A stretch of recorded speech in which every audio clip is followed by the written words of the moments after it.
한글 단어 조성의 원리를 파악하는 한글 문해력 강좌 한자 공부의 왕도 22번째 시간 시작하도록 하겠습니다. 그 댓글에 대해서 잠깐 안내를 좀 하고 넘어가겠습니다. 학습 효과 제고를 위해서 댓글을 충분히 활용을 해 주셨으면 좋겠고요. 말이라는 것이 살아있기 때문에 시대에 따라 변하죠. 그렇기 때문에 이제 강좌 내용 중에서 혹시 현 세대를 반영하지 못하는 부분이 있으면 댓글로 남겨주시고요. 또 더 설명이 필요하거나 다른 의견이 있으면 역시 댓글로 남겨주시기 바랍니다. 댓글은 시차는 있을 수 있지만 그냥 넘어가는, 즉 답변을 하지 않고 넘어가는 댓글은 아마 없을 겁니다. 그리고 타인의 댓글에 대해서 의견을 다시는 것도 환영합니다. 단지 이제 무례하게 공격성 댓글을 다실 경우에는 삭제할 수 있고요. 그거는 이제 좀 문제가 될 수 있는 거니까 그런 부분은 삼가해 주시면 감사하겠습니다. 오늘 첫 번째 글씨는 창자가 되겠습니다. 이건 번창하다 그런 의미의 이 글씨예요. 이거는 이제 윗부분에는 날일자로 쓰고요. 아랫부분은 가로할자, 말하다 그런 뜻이죠. 가로할자로 쓰면 번창하다, 창성하다 그럴 때에 창자가 되겠습니다. 하나, 둘, 셋, 넷. 똑같이 네 획이죠. 밑에 것도 하나, 둘, 셋, 넷 해서 총 8획에게 해당하는 글자가 되겠습니다. 창성하다, 번창하다 할 때의 이 창자를 보고 계십니다. 강좌를 들으시는 분은 선생님하고 꼭 함께 써주시기 바랍니다. 그래서 예쁘게 쓰는 건 신경 쓰지 마시고 뭐 글이듯 쓰시더라도 꼭 써주셔야 기억을 오래 할 수 있다라는 점. 번창하다, 이거는 이제 일이 잘 돼 나가다. 여기선 꼭 일뿐만이 아니고 어떤 생물의 군집이 늘어나는 거라든지 이런 게 모두 번창하다라는 말로 쓰일 수 있고요. 번창하다와 창성하다는 사실상 그 의미를 구분하기가 어렵습니다. 번창하다는 자손이 잘 되는 부분을 통상 번창하다라는 말로 쓰고, 창성하다는 왕성하게 불붙듯 일어나다라는 의미로 이제 많이 쓴다고 보시면 되겠고, 역시 창대하다도 같은 말이에요. 이 번창하다, 창성하다, 창대하다를 구분한다는 것이 지금 현대 한국어에서는 쉽지 않습니다. 창대하다는 규모가 커지는 것을 주로 연상을 하시면 되겠습니다. 창경궁은 우리나라의 종로 5가에서 성균관 대학 쪽으로 넘어가는 부분에 위치하고 있고요. 일본 제국주의 시절에 우리나라 최초의 동물원을 창경궁에 만들었던 좀 뼈아픈 기억이 있는 곳입니다. 벽창호라고 하는 것은 표준어긴 하지만 의미가 조금 안 좋은 말이기 때문에 자주 사용할 수 있는 말은 아니다. 이걸 전제로 해서 남의 말을 잘 안 듣고 자기 고집만 피우는 사람을 벽창호라고 얘기를 합니다. 창원시처럼 이 지역 이름에 이렇게 번창하다라는 창자가 많이 들어가 있죠. 뭐 거창고등학교라든지 이런 데 다 마찬가지죠. 영창대군은 인조의 아들이죠. 예. 창녕 순수비 이는 경남 창녕에 있는 진흥왕 순수비입니다. 신라시대 그 전국을 통일한 왕이죠. 진흥왕이 통일 후에 전국에 기념비를 세웠죠. 그게 창녕에도 하나 있습니다. 무창포 해수욕장은 보령시에서 서천으로 넘어가는, 물론 이제 행정구역은 보령이지만 그 서천으로 넘어가는 부근에 있는 해수욕장의 이름입니다. 썰물 때 그 우리가 모세의 기적이라고 이제 칭하는 양쪽으로 바닷물이 빠지는 그런 곳으로 유명하죠. 거창 추모공원은 6.25 당시에 그 오인으로 인해서 양민이 많은 죽음을 당했던 걸 우리가 이제 거창 사건이라고 얘기를 하는데, 그 거창 사건에 대한 추모 공원으로 만들어진 곳이다. 이렇게 이제 보시면 되겠습니다. 두 번째 글씨로는 택자를 보시겠는데요. 택은 우리가 택으로도 읽습니다. 그래서 택자를 한번 보시겠습니다.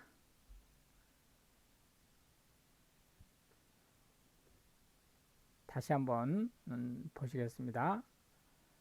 하나, 둘, 셋, 넷. 손으로 쓸 땐 이거를 수평으로 긋습니다. 인쇄를 쓸 땐 이게 수평으로 올라가죠. 수평이 아니고 약간 올라가죠, 위쪽으로. 그러나 손으로 쓸 때는 수평으로 통상 긋는다. 이제 이렇게 보시면 되겠고요.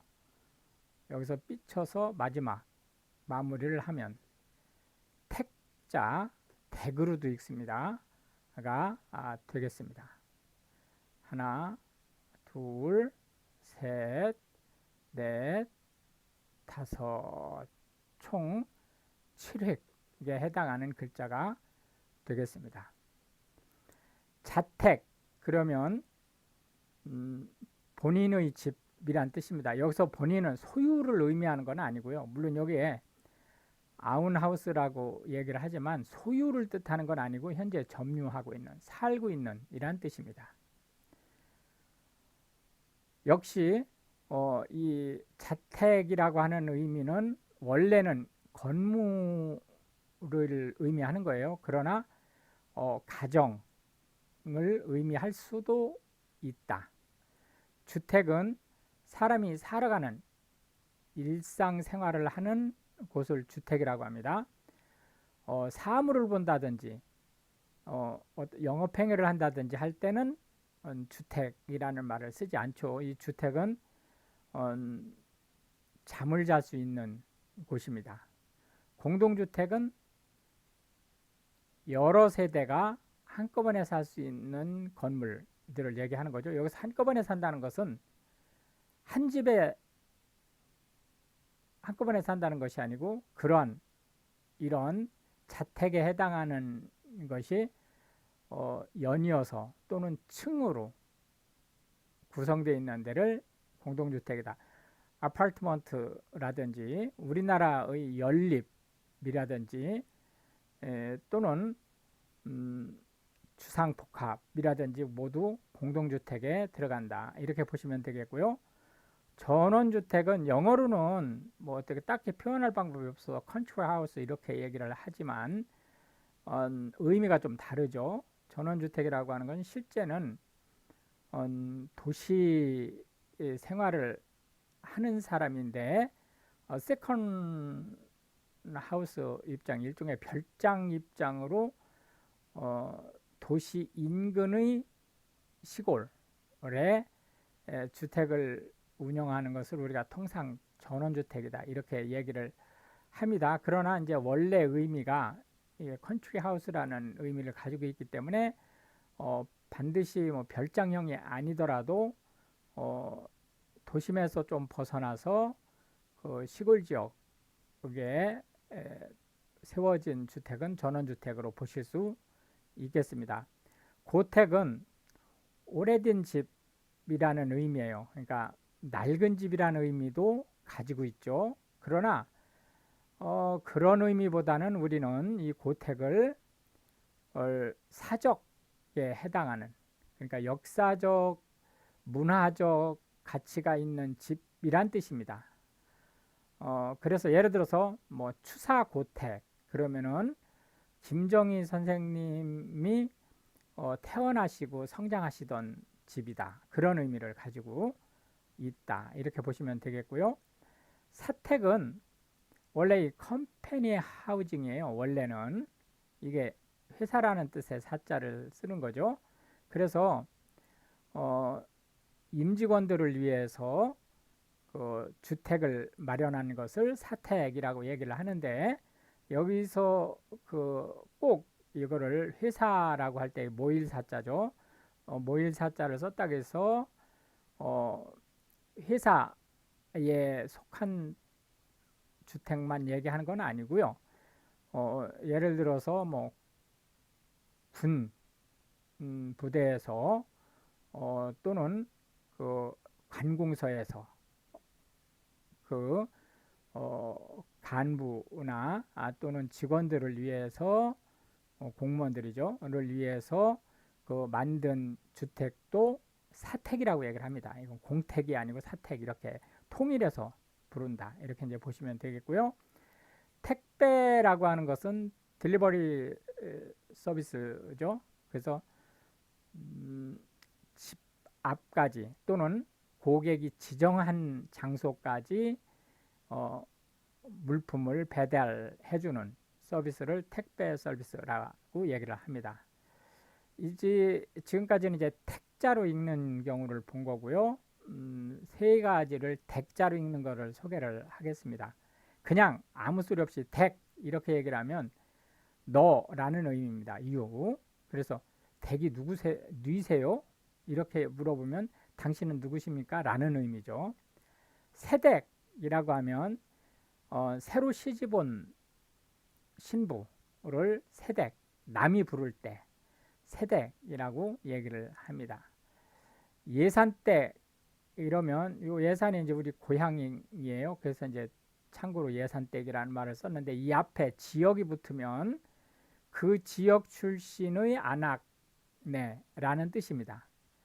그래서 예를 들어 마포댁 그러면은 마포에서 출생하고 성장한 여인을 얘기하는 거죠. 오늘 배울 마지막 한자는 편자가 되겠습니다. 이거는 조각이라는 뜻입니다. 내려 긋다가 옆으로 살짝 비치면서 삐쳐주고, 요게 이제 뭉퉁그리지 말고 이렇게 삐쳐주시고, 그 다음에 점 찍듯 하고 윗상자처럼 하고, 그 다음에 밑으로 기역자로 꺾어서 내려주면 되겠습니다. 여기서는 이제 뭉뚱그려서 마무리를 해주면 되겠습니다. 한 번 더 해보겠습니다. 하나, 둘, 셋, 넷, 다섯, 이렇게 되겠습니다. 한 번 더 써보겠습니다. 하나, 둘, 셋, 넷, 다섯, 이렇게 되겠습니다. 여기에 삐치지 마시고 마무리를 뭉뚱그려서 마무리를 해주시면 되겠습니다. 해서 이렇게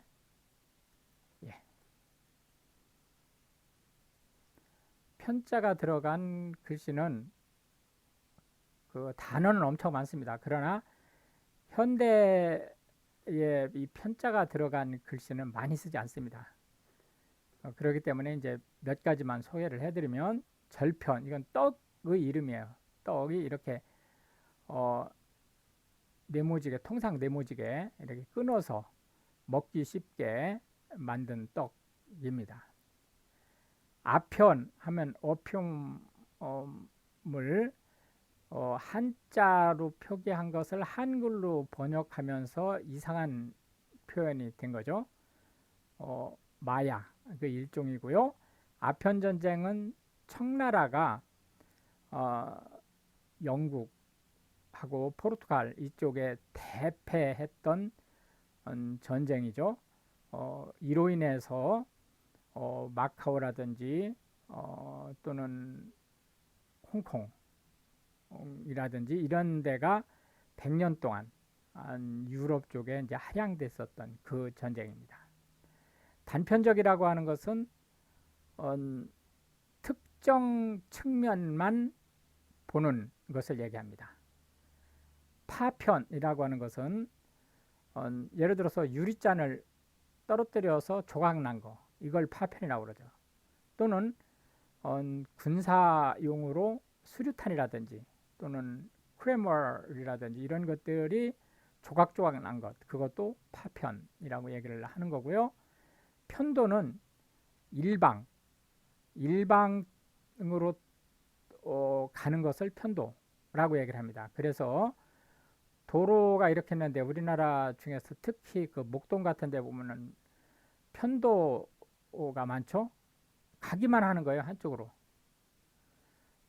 또는 열차라든지 항공편이라든지 버스라든지 이런 것을 오고 가는 표를, 특히 항공편은 오고 가는 표를 예매하는 게 기본이죠. 그런데 가는 표만 예매하는 거예요. 그걸 편도라고 얘기하는 거고, 편육은 이렇게 슬라이스된 고기를 슬라이스한 거를 다 편육이라고 하는데, 통상 우리나라에서 편육 그러면 돼지 머리를 눌러 가지고 그거를 슬라이스 한 것을 우리가 통상 편육이다 이렇게 얘기를 합니다. 그러나 원래 편육은 슬라이스된 고기는 다 편육이죠. 일편단심이라고 하면 한마음으로 유지하다라는 뜻입니다. 오로지 한쪽을 향해서 마음을 굳히고 그것이 변치 않는다 라는 의미를 가지고 있고요. 일엽편주라고 하는 것은 나뭇잎 하나 크기의 배라는 뜻이니까 아주 작은 배를 얘기하는 거예요. 보트 중에서도 작은 보트에 해당되는 거죠. 그래서 이제 일엽편주라고 하는 것은 주로 이제 언제 쓰이냐면 목가적인 삶을 사는, 그래서 이게 일엽편주라는 것이 원래 이제 풍랑을 만나면 위험하죠. 그런데 그런 위험한 쪽에 초점을 두는 것이 아니고 태평하게 삶을 사는 것, 낚싯배 같은 이런 것을 생각을 하시면 되겠습니다. 편수 책상할 때, 이 수는 이게 손수자가 아닙니다. 편수 책상이라고 하면 책상이 이렇게 있는데 전면만 이렇게 보시면 책상이 이렇게 있는데 여기 위에 이렇게 서랍이 이렇게 있고 예를 들어서 오른쪽에 이렇게 서랍이 한 세 칸짜리가 이렇게 있어요. 이거를 편수 책상이라고 합니다. 양수 책상은 양쪽에 서랍이 이렇게 있죠. 이걸 양수 책상. 양수 책상은 뭐 예를 들어서 부장급 이상이 양수 책상을 쓴다든지 이제 이런 식의 이제 회사에서는 차이를 두고 있죠. 이렇게 손잡이가 있고 이제 이런 형태의 이제 책상 중에서 이쪽은 다리만 있고 한쪽에만 서랍이 있는 그거를 이제 편수 책상이다 이렇게 얘기를 하고 있습니다. 그래서 이제 오늘도 우리는 세 개의 한자와 각 한자에 대한 10개씩의 실용 단어를 살펴봤습니다. 특히 이제 외국인이 한국어 공부를 하시는 데 있어서 한글 단어의 조성 원리와 코리안 보캐버러리 부분에 대한 도움이 될 수 있도록 구성을 하고 있으니 많은 도움 받으시기 바랍니다. 시청해 주셔서 감사합니다.